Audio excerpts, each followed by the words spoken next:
നമസ്കാരം. നമ്മുടെ വീടുമായി ബന്ധമുള്ള ഒരു പ്രധാന വിഷയത്തെക്കുറിച്ചാണ് ഇന്ന് നമ്മൾ സംസാരിക്കാൻ പോകുന്നത്. നമ്മുടെ വീട്ടിൽ ഒരിക്കലും സൂക്ഷിക്കുവാൻ പാടില്ലാത്ത ചില സാധനങ്ങളുണ്ട്. നമ്മൾ പലപ്പോഴും അറിയാതെയും ശ്രദ്ധിക്കാതെയും ചില വസ്തുക്കൾ വീട്ടിൽ സൂക്ഷിക്കുന്നു. പക്ഷേ അത് നമ്മുടെ വീട്ടിലെ സമാധാനം, ആരോഗ്യം, സാമ്പത്തിക അവസ്ഥ, ഐശ്വര്യം എല്ലാം വളരെ മന്ദഗതിയിലാക്കുന്ന കാരണങ്ങളാണ്. ഇത് വെറും അന്ധവിശ്വാസമല്ല. വാസ്തുശാസ്ത്രവും ആത്മീയ ശാസ്ത്രവും ഇതിനെക്കുറിച്ച് വ്യക്തമായി പറഞ്ഞിട്ടുണ്ട്. നമ്മുടെ വീടുകളിൽ പൂജാമുറിയിൽ വയ്ക്കുന്ന വിഗ്രഹങ്ങൾ വളരെ പരിശുദ്ധമാണ്. പക്ഷേ തകർന്നതോ പൊട്ടിയതോ ആയ ദേവവിഗ്രഹങ്ങൾ വീട്ടിൽ സൂക്ഷിക്കുന്നത് ഒരിക്കലും ശുഭകരമല്ല. ദേവീദേവന്മാരുടെ വിഗ്രഹം നമ്മുടെ വീട്ടിലെ ദൈവസാന്നിധ്യത്തിൻ്റെ പ്രതീകങ്ങളാണ്. അത് തകർന്നിരിക്കുമ്പോൾ വീട്ടിലെ ഊർജവും ക്രമേണ തകരാറിലാകും. അത്തരം വിഗ്രഹങ്ങൾ വീട്ടിൽ സൂക്ഷിക്കാതെ ശുഭമായി ഒരു നദിയിലോ ക്ഷേത്രത്തിലോ ഏൽപ്പിക്കുകയാണ് ചെയ്യേണ്ടത്. 2. ഉടഞ്ഞുപോയ കണ്ണാടികൾ. നമ്മുടെ പല വീടുകളിലും കാണുന്ന ഒന്നാണ് പൊട്ടിയ കണ്ണാടികൾ. വാസ്തുപ്രകാരം കണ്ണാടി പൊട്ടുന്നത് വീട്ടിലേക്ക് നെഗറ്റീവ് എനർജി കയറി വരുവാനുള്ള ഒരു വഴി പോലെയാണ്. പ്രത്യേകിച്ച് കിടപ്പുമുറിയിലോ ഹാളിലോ പൊട്ടിയ കണ്ണാടി വയ്ക്കുന്നത് ദോഷമാണ്. അത് വീട്ടിലെ ബന്ധങ്ങളെയും ആരോഗ്യത്തെയും സാമ്പത്തിക മുന്നേറ്റത്തെയും തടസ്സപ്പെടുത്തുന്നു. അതുകൊണ്ട് ഇന്ന് തന്നെ നിങ്ങളുടെ വീട്ടിൽ പൊട്ടിയ കണ്ണാടി ഉണ്ടെങ്കിൽ അതുടനെ നീക്കം ചെയ്യുക. 3. ഉപയോഗമില്ലാത്ത തകർന്ന സാധനങ്ങൾ. നമ്മൾ ഓരോ വീട്ടിലും ഇങ്ങനെ ചില വസ്തുക്കളുണ്ടാകും. പൊട്ടിയ കസേര, ഉപയോഗമില്ലാത്ത ഫാൻ, കേടായ മിക്സർ, പ്രവർത്തിക്കാത്ത റേഡിയോയും ടിവിയും, പൊട്ടിയ അലമാരവും എല്ലാം ഒരിക്കൽ ശരിയാക്കാം എന്ന് വിചാരിച്ച് വർഷങ്ങളായി സൂക്ഷിക്കുന്നവ. പക്ഷേ ഇത്തരത്തിലുള്ള തകർന്ന വസ്തുക്കൾ വീട്ടിലെ പുരോഗതിയെ തടയുന്ന പ്രധാന ഘടകങ്ങളിലൊന്നാണ്. അത് നമ്മുടെ ജീവിതത്തിലെ പുരോഗതിയെയും അതുപോലെ തന്നെ സ്റ്റക്ക് ചെയ്തു നിർത്തുന്നു. അതിനാൽ ശരിയാക്കാൻ കഴിയുമെങ്കിൽ ഉടൻ ശരിയാക്കുക.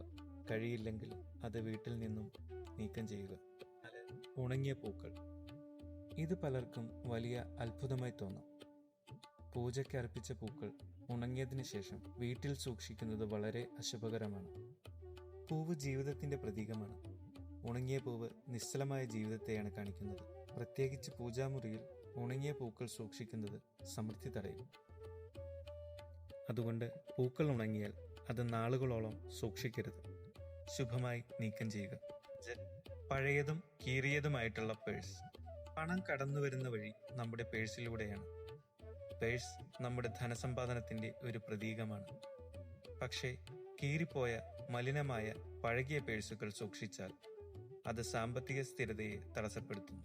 അതിനാൽ വർഷങ്ങളായി ഉപയോഗിക്കുന്ന പഴയ പേഴ്സ് മാറ്റുക.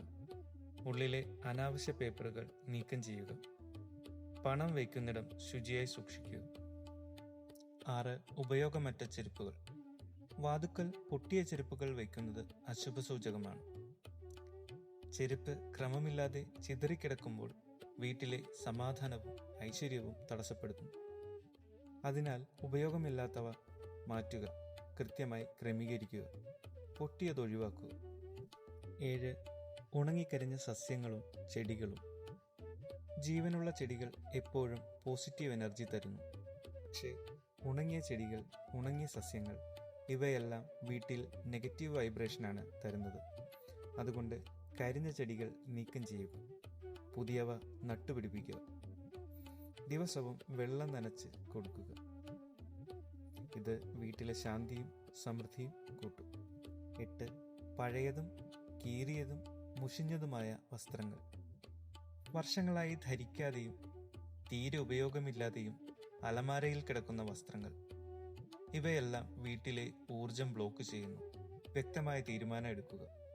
ഉപയോഗിക്കാത്ത വസ്ത്രങ്ങൾ, കീറിയ വസ്ത്രങ്ങൾ, ഒരിക്കലും ഇനി ധരിക്കില്ലെന്നുറപ്പുള്ളവ ഇവ നീക്കം ചെയ്യുക. അല്ലെങ്കിൽ നല്ലവ ദാനം ചെയ്യുക. അതൊരു പുണ്യമാണ്.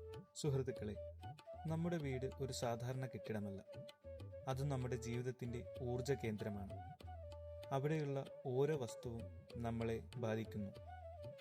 അതിനാൽ ഇന്നു മുതൽ നമ്മുടെ വീട്ടിൽ ഈ സാധനങ്ങളോ ഉണ്ടോ എന്ന് പരിശോധിച്ചു നോക്കൂ. ഉണ്ടെങ്കിൽ സ്നേഹത്തോടെ സൂക്ഷ്മമായി നീക്കം ചെയ്യൂ. അങ്ങനെ ചെയ്താൽ വീട്ടിലെ അന്തരീക്ഷം തന്നെ മാറുന്നതും സമാധാനം വർദ്ധിക്കുന്നതും നിങ്ങൾക്ക് സ്വയം അനുഭവപ്പെടും. ഇതുപോലെയുള്ള ആത്മീയ അറിവുകൾ നിങ്ങളിലേക്ക് തുടർച്ചയായി എത്താൻ ചാനൽ സബ്സ്ക്രൈബ് ചെയ്യും. വരുന്ന വീഡിയോയിൽ പുതിയ അറിവുകളുമായി വീണ്ടും കാണാം. നന്ദി.